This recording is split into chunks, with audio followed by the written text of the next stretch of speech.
Fokusnya melahirkan lebih ramai usahawan wanita. Fakitah Iqbal, 33 tahun, antara bisnes coach dan trainer yang berjaya.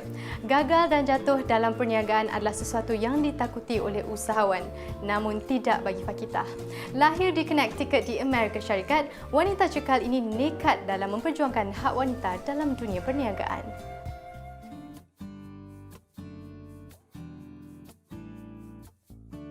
Anak ketiga daripada 4 beradik ini adalah satu-satunya anak perempuan dalam keluarga. Ini secara tidak langsung telah membina perwatakan Fakitah yang lasak serta tidak mudah gentar. Di usia 12 tahun, ibu bapanya mengambil keputusan untuk berpisah dan perihal itu memberi impak besar buat dirinya. Masa ibu bapa saya bercerai, of course dia merupakan satu kejutan besar dekat saya sebab saya memang tak jangkakan benda itu dan saya seperti hilang arah pada masa tu. So saya banyak alihkan fokus daripada masalah keluarga ni kepada study saya. So saya just belajar. So that's how diploma dapat Dean List, degree dapat Dean List, and perpisahan mereka mengajar saya untuk lebih berdikari. Bila you datang daripada broken family, of course you akan kurang berharap kepada orang lain dan you akan cuba untuk buat semua benda sendirilah. Dan sedikit sebanyak itu menjadi faktor penyumbang kepada strong karakter saya sekarang. Fakitah menyambung pelajaran di peringkat diploma dan seterusnya ijazah sarjana muda dalam jurusan Sains Komputer di UTM Kuala Lumpur.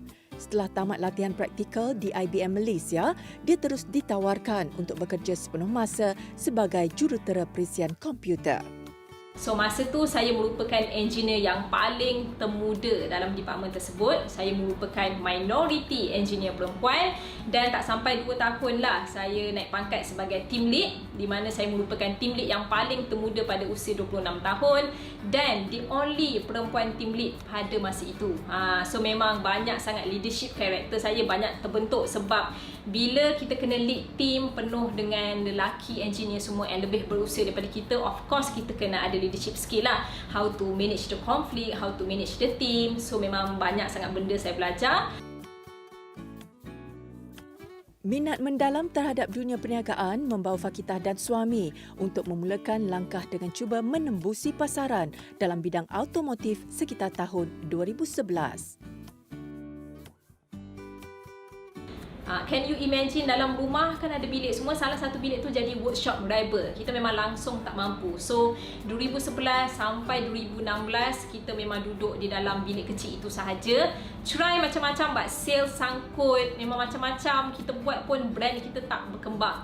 Sebab pada ketika itu memang brand-brand absorber yang besar dah memonopoli market. Okay, so it's not easy untuk you bisnes macam ikan bilis tiba-tiba nak masuk market, okay? And masa tu memang saya nampak ramai orang buat bisnes makeup, skincare, baju, makanan. So it's pretty common business and kita nak buat something yang lain daripada yang lain. And then kita tengok daripada sudut minat semua orang. So suami saya mempunyai minat terhadap kereta yang sangat besar. Daripada zaman dia remaja dia suka main kereta, dia suka racing kereta, and then dia dah bermain dengan absorber kereta daripada umur 17-18 tahun.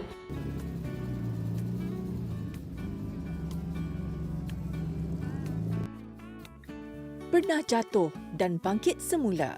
Setelah mendalami ilmu dunia perniagaan yang begitu mencabar, kini perniagaan mereka dalam memberi perkhidmatan membaik pulih komponen kenderaan semakin dikenali. Bisnes kita is doing good, is growing fast, is growing big, okay? Tapi concern saya adalah golongan wanita di sekeliling saya. So daripada saya bekerja di IBM lagi, so saya dah biasa menjadi minority perempuan. Even dalam bisnes serba auto ni pun, memang semua staff kita pun adalah staff lelaki lah sebab dia adalah bisnes otomotif kan. So again, saya adalah minority perempuan. So of course, saya adalah huge supporter of women empowerment. So saya nak tengok golongan wanita kita ni sama-sama kuat, sama-sama berjaya. But pada ketika itu, kenalan saya, kawan-kawan saya ramai yang buat bisnes. Ramai yang jadi founder, ramai yang jadi agent, ada yang jadi stockist. But majority golongan wanita yang saya tengok asyik langgar tembok. Tak tahu nak buat apa, nak grow bisnes. Lepas tu asyik cakap, kita redah je lah, kita go with the flow semua. So saya tahu kalau diorang ini, golongan wanita ini tidak ada ilmu bisnes, nanti memang susahlah nak grow bisnes sebab bisnes tak boleh nak grow kalau tanpa ilmu sebab kita dah pernah lalu kesakitan tersebut. So saya tak nak golongan wanita saya lalu kesakitan yang sama. Segala pengalaman pahit manis yang dilalui ingin dijadikan sebagai panduan untuk usahawan-usahawan yang baru menapak, khususnya buat golongan wanita. Malah dengan inovasi teknologi yang semakin canggih, lebih ramai capaian dapat ditambah baik dalam membantu mereka yang ingin berniaga. Di mana kita mengajar memang 100% strategi bisnes yang datang daripada bisnes kita sendiri. Sangat-sangat susah nak jumpa strategi bisnes ni, okay? So sebagai orang yang berbisnes, kita pernah lalu, kita pernah sakit, kita dah berjaya. So kita kongsikan strategi branding dan video marketing yang berjaya. Letupkan bisnes kita letupkan dekat bisnes clients juga. And so far kita telah pun berjaya melahirkan jutawan-jutawan muda di Malaysia ini yang datang juga daripada golongan wanita. And Alhamdulillah, I feel so happy to see that saya berjaya empower women society di Malaysia ini untuk sama-sama bangkit dan berjaya di dalam dunia bisnes ini.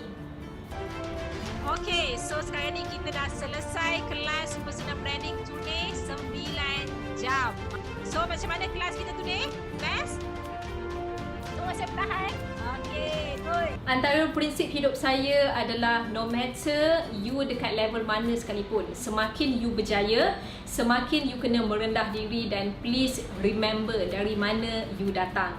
So saya memang selalu akan ingatkan diri saya sendiri supaya saya keep on membantu orang-orang di sekeliling saya. Kita kena keep on building the younger people around us sebab mereka adalah pelapis kepada dunia perniagaan ini. Dan bila nak buat sesuatu, buat sampai jadi.